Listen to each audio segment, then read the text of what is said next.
पहाड़ियों के बीच हरे भरे खेतों से घिरा एक छोटा सा गांव था। उस गांव का नाम था रामपुर। वहां की आबादी ज्यादा नहीं थी, लेकिन वहां के लोग एक खुशहाल जिंदगी जीते थे। पर कहते हैं ना, जहां बहुत ज्यादा शांति होती है, वहां कहीं न कहीं एक भयानक अतीत भी छुपा होता है। अगर कहानी अच्छी लग रही हो तो लाइक और सब्सक्राइब कर देना।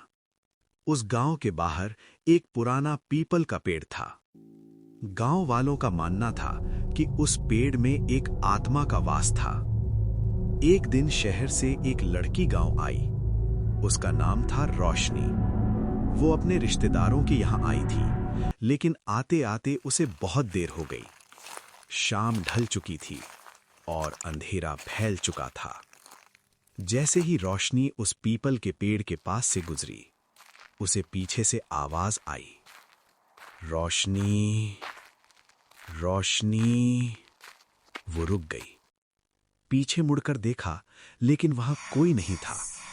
फिर वही आवाज आई, रोशनी।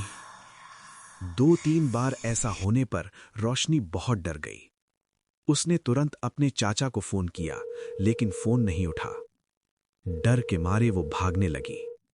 कुछ दूर भागने के बाद वो जमीन पर गिर गई। जब उसने पीछे देखा तो उसके सामने एक लड़की खड़ी थी, जिसके पांव उल्टे थे और चेहरे पर एक डरावनी हंसी थी। इतना देखते ही रोशनी बेहोश हो गई। जब उसकी आंख खुली तो वो अपने चाचा के घर में थी। उसने अपने चाचा को पूरी बात बताई। रोशनी ज्यादा डरी हुई थी, इसलिए उसके चाचा उससे कुछ नहीं बोले, लेकिन वे जानते थे कि वो कौन थी। उस दिन के बाद रोशनी का व्यवहार बदलने लगा।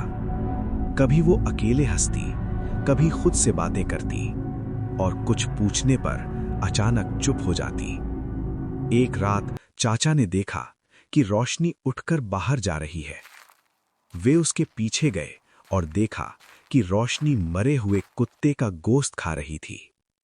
अब चाचा समझ चुके थे कि ये क्या हो रहा है।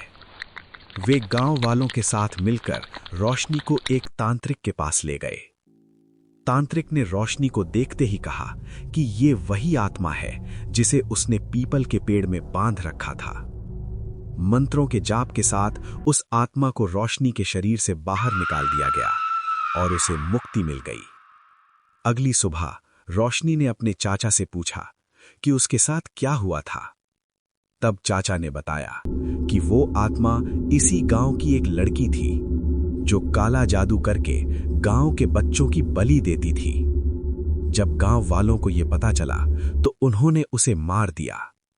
मरने के बाद वो आत्मा बन गई और गांव वालों को मारने लगी। तभी उस तांत्रिक ने उसे पीपल के पेड़ में बांध दिया था। अब सब कुछ ठीक था। रोशनी अपने शहर वापस चली गई। लेकिन शहर पहुंचने के बाद एक रात जब रोशनी ने शीशे में खुद को देखा, उसके पांव उल्टे थे।